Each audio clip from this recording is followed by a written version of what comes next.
Alright, so I actually have something interesting other than Hondas. So I got a 2012 Kia Sportage, I don't know how you want to say it, but this customer, it came in for thumping noise going over bumps. That was easy. That was just a separated tire. We're just waiting on customer to decide whether or not they want to change the tires. But one thing I noticed when I was taking it for a drive, I kept doing a one-wheel peel, or not a one-wheel peel, but like front-wheel peel out of the driveway because this thing should have all-wheel drive. Right? There's the light on the dash, and all-wheel drive isn't working. I checked already. I put it up on the hoist, put it in drive, nothing going to the rear, or the rear wheels aren't spinning. And I mentioned that to the customer because winter's coming, and maybe they want all-wheel drive. So they said, okay, yeah, diagnose the all-wheel drive issue. I did a couple quick checks, other than lifting it up on the hoist and making sure to see if the wheels are moving. Also, make sure the propeller shaft is spinning because on these Kias and Hyundais, the splines on the transfer case likes to completely strip out and turn into dust.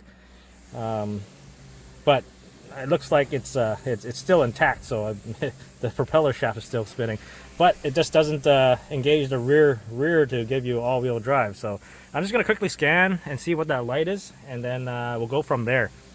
Other than that, we got until 5 p.m. It's about 2:46 right now, so I think we got maybe enough time, depending on what it's gonna be.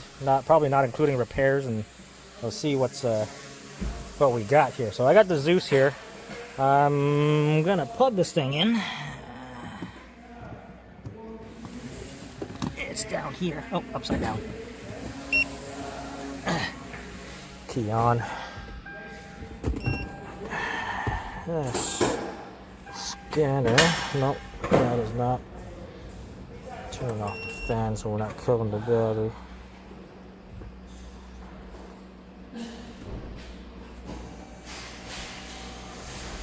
Restart everything. I'll just get everything connected and I'll bring you guys back. Alright, so we do have a code. P1822 Pump for 4-wheel drive motor wire open. So if I remember on the Hyundais, for the coupling, there's an electric motor that creates pressure that engages the rear coupling to engage all-wheel drive in the back. So if I remember, for the Hyundais, you get all-wheel drive up to 27 or 28 kilometers an hour until then it disconnects it and it runs on all-wheel drive any speed above that because fuel economy and stuff like that. So I'm gonna look up that code and then yeah, let's see what we're dealing with. Okay, so I got the printout for the code, but yeah, it just shows the motor on the coupler. Yeah. So general description: the 4-wheel drive ECU mixed a motor pump turn round for generating an oil pressure, and then it presses a multiple disc clutch and transfers the generated torque into the rear wheels. So that's basically the job of the coupler in the rear, to engage the rear wheels. So torque value varies according to pressure status. If the 4-wheel drive ECU detects that there's an open in the control circuit, it sets this code and lets a warning lamp turn on. So it gives you, check power connections. This is a lot of times that's all you're going to check for, but we're going to go into the next page. It gives you a little diagram. There's our motor. There's 2 wires going to it. Motor pump A, motor pump B. So it has a diagnostic flow chart. Check scan data, cleared. If it comes back, then it's a hard fault. Now you're doing wire harness inspection. Yeah, because they always say check to see, because a lot of times it could be just loose connection, bad connections, stuff like that. And then you're checking your motor pump wire A. So ignition key off, disconnect the motor pump, turn the ignition back on. We're going to check the motor pump A wire to body ground to make sure there's power with ignition on, or battery voltage. And what else is there? Just going through all this before we actually go and check these things, so we know what we're doing. Or you can measure the Oh wait, what am I? So measure the voltage from terminal A of motor pump harness connector and chassis ground for battery voltage. And it says, is the measured value normal? Yes or no? If no, check for open or short in the motor pump A circuit. So checking if there's an open circuit between the four-wheel drive ECU to the motor pump on motor pump A circuit, or short to battery. Check ignition on, disconnect motor pump connector, four-wheel drive ECU connector. Measure resistance, so they want you to check resistance at the four-wheel drive ECU with the motor to see if there's an open circuit. What else? Checking over. Okay, well, anyways, there's the picture of it disconnecting the connector at the four-wheel drive ECU. I am not going to follow the flow chart. I'm going to do it my way. So we have an open circuit, so I want to complete that circuit with the resistance in between those two wires, and that just eliminates my wiring, and also if I have a bad motor, or you know, like the wiring, the coils inside the electric motor for that pump in the back. So if I just go back, clear the codes, and if it's open circuit, it's not going to go away, so it's not going to clear. It's going to come right back, even though if I clear it, it does not change. It'll still, that code just comes right back automatically. So what I'm going to do now is I'm going to go underneath. I'm going to put my light bulb into that connector so it completes the circuit, but it has a resistance in it. And if I can clear that code and that code doesn't come back, my problem is the pump in the motor. Or if it doesn't go out, then I know for certain that my open circuit is somewhere in the wiring harness between the four-wheel drive module and the all-wheel drive motor pump in the back.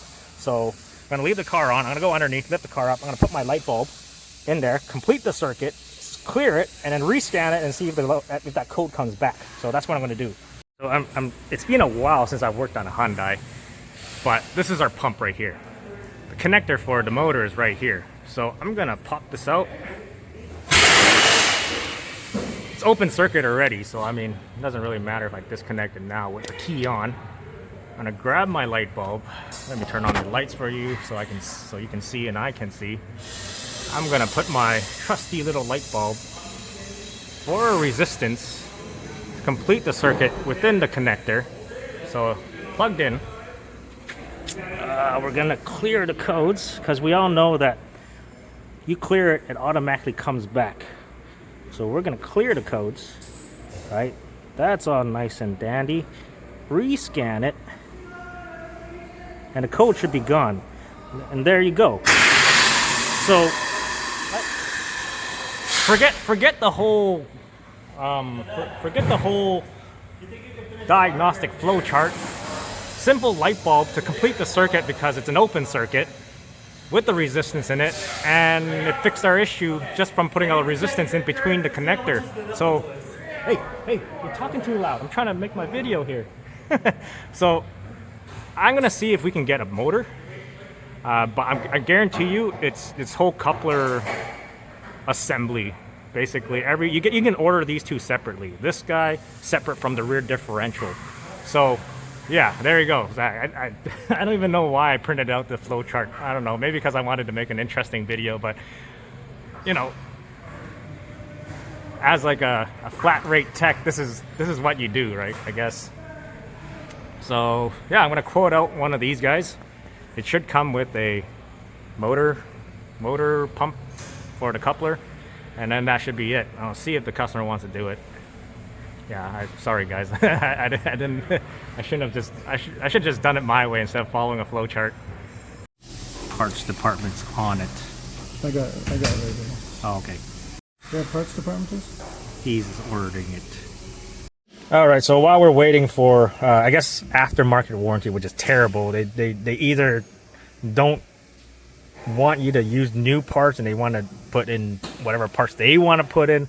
And then they're gonna cut our labor times for the warranty job or aftermarket warranty. It's crazy. I hate aftermarket warranty. You don't get to put in what you want you only get to put in what they want, and they only pay you for whatever labor they want to pay you. That's aftermarket warranty. I don't know.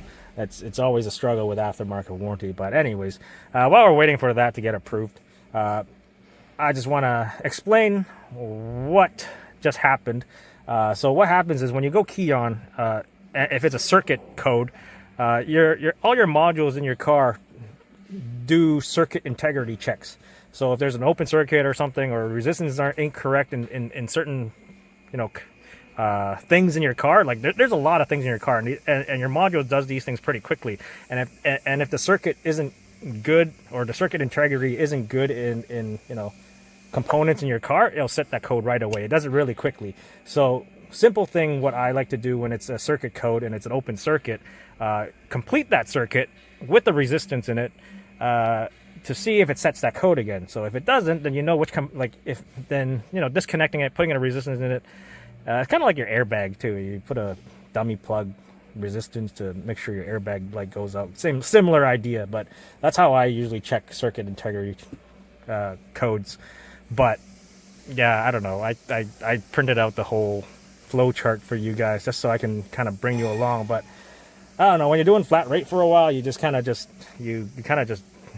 you're so set in your ways and just quickly checking things with a simple light bulb, for me anyways. But yeah, anyways, I didn't want to make the video too long, so I just like screw following the flow chart. I was just like, here, this is what I would do. It just, yeah, and then that's it. But anyways, if I get the job, I'll probably bring you guys back, see what the aftermarket warranty wants to do, and then yeah, stay tuned for the next part of the video.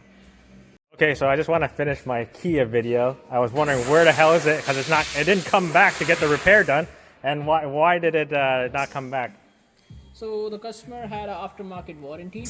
Now the aftermarket warranty company wants me to provide with the oil change details or the oil change records, which the customer was not able to provide me. So the warranty company denied the claim for the coupler, and customer doesn't want to get it done. So he picked up the car. So okay, so long story short, aftermarket warranty declined the repair because they didn't have service records, which I don't get, because the coupler in the back doesn't have.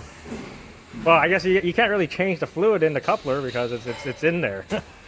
And this is why you go with an OEM extended warranty rather than an aftermarket extended warranty with your warranty repairs, because one, you have to pay for a deductible, and two, it's aftermarket warranty. They can decline your repair for whatever reason they can think of, just to get not pay for your claim. So yeah, just to show you guys, if you're gonna get an extended warranty, don't go aftermarket. Go with like an OEM, Honda extended warranty, or whatever. But I don't know how other companies work, but yeah, that's what I typically see with aftermarket warranty here, because all the other shops don't want to deal with aftermarket warranty. But I don't know, our us here, we bring in everything. That's my manager's motto. Just bring everything in. We'll do everything. So once I did my diag, and I told the advisor actually came back and told me, like, hey, the aftermarket warranty wants my diagnosis. So I'm like, okay, so it's in the story, just read the story. They're like, no, they want proof. So I was like, okay. So I took the video that I took when I was diagging it. I cut it in my editor to so I can just cut out the main parts out of it to give it to the advisor so they can submit it to aftermarket warranty. And then, so I guess that's all good, right? So my diag is good. And then, so they went around and just went and said, hey, customer has to provide service records, which I don't get, because there's no service interval for that coupler in the back. And then, since the customer didn't have any service records, they declined the repair, or the warranty repair for that company. So I don't know. This is why I don't like aftermarket warranty companies. Just go with the factory extended warranty rather than an aftermarket one. This is my opinion. This is what we have to deal with, because other shops don't like dealing with aftermarket warranty. But for us here, our manager likes to, his motto is we try to do everything for everybody. doesn't have to be a Honda. But anyways, that's the end of this video.